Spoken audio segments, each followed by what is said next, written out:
I will never believe in Jesus. I was born a Jew. I will die a Jew. How can you expect me to believe in a God whose name my people have been killed? I don't care if it's true. I will never believe in Jesus. I grew up in a loving Jewish family. My mom and dad were very actively involved in the local synagogue, and we were there pretty much every Friday or Saturday. We celebrated the holidays at shul. We celebrated Passover at home. And my Jewish identity meant a lot to me growing up. I decided to go to college, where I majored in fashion photography. And then after I worked in the photo industry for a couple of years, I decided to fulfill my lifelong passion of learning how to ski. I drove myself to Aspen, Colorado, where I knew no one, got a season pass, and started skiing. Aspen was heaven on earth, and that's where I wanted to live the rest of my life. And so it was there during my second ski season that I met a young woman from Kansas City, Missouri, perhaps the most curious person I've ever met in my life. In fact, she has a journalism degree from the University of Missouri. She began talking to me about her faith in God. And she told me that she was a Christian. And I said, "Oh, that's nice, I'm Jewish." She kept asking me questions. "Do you believe in God?" "Yeah, I believe in God." And she said, "Well, what's he like? Is he righteous? And is he holy?"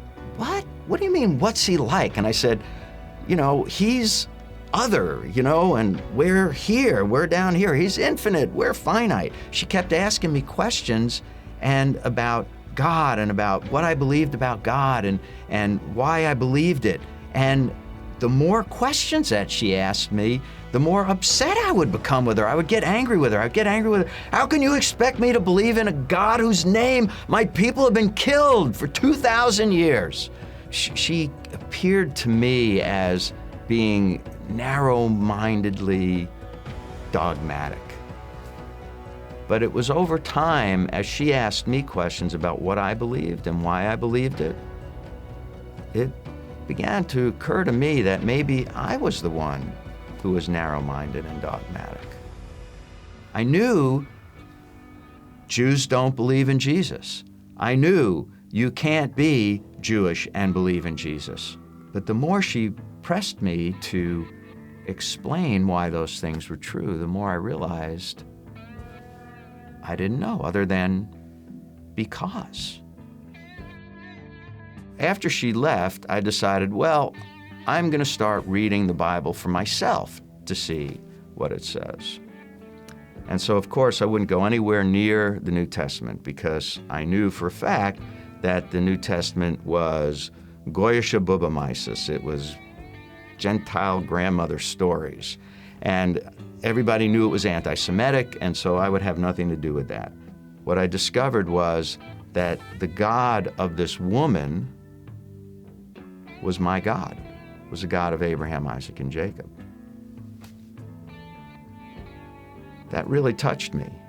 It really challenged me inside because it made me realize that I didn't know my own God, or at least I didn't know much about him. As I read more of the Bible, I began thinking more about my relationship with God. And I got to a point where I actually started to pray personally, like talk to God. God, if Jesus is the Messiah and you want me to put my faith in him, then I'm willing to do that, but only if it's true, because if it's not true, the last thing I want to do now is to worship a man and be an idol worshiper. I began to really think about what it meant for me to become a believer in Jesus. What would my parents think? And what would my brothers think? What would my aunts and my uncles and my cousins, what would 90% of my friends, at least my friends from New York, think? It was like I was thinking about this, and it was as if I heard a voice in my head say to me, "Danny, that's right.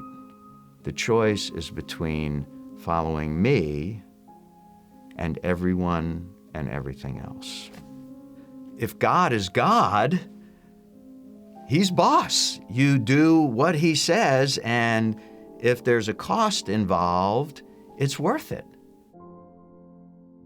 This woman came back at the end of the summer, and she brought with her, when she came back, she brought with her a book that a friend of hers, her best friend, had given to her.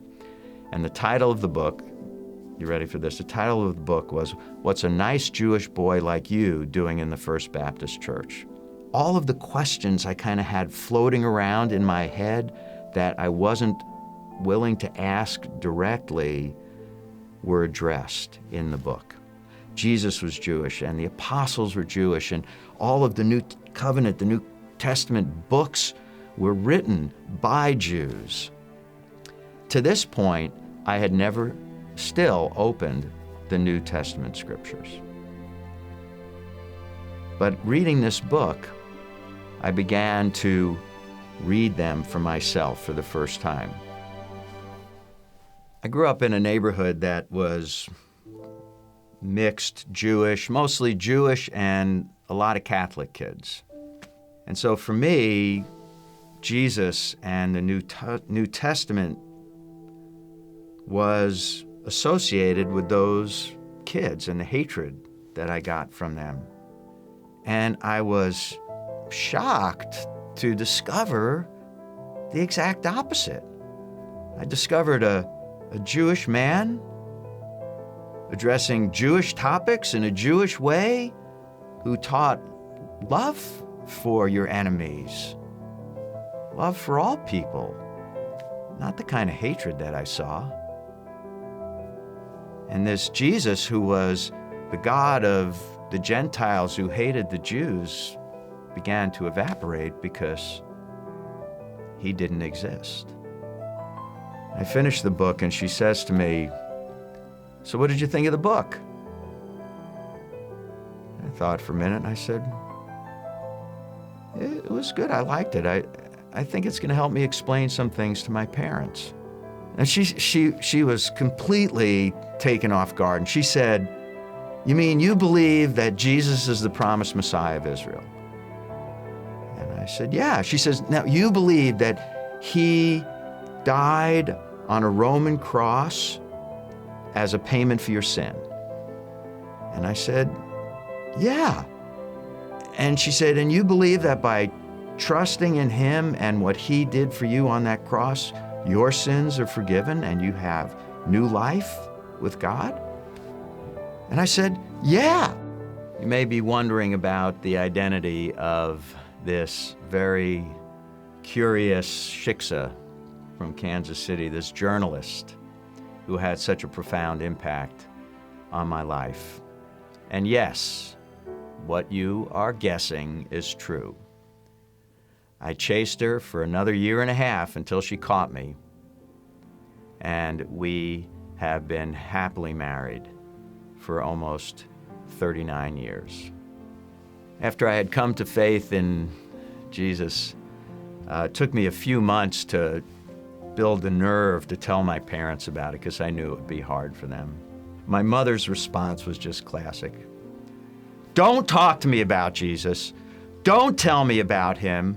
I will never believe in Jesus. I was born a Jew. I will die a Jew. I don't care if it's true. I will never believe in Jesus." You gotta love God's tenacity with his people.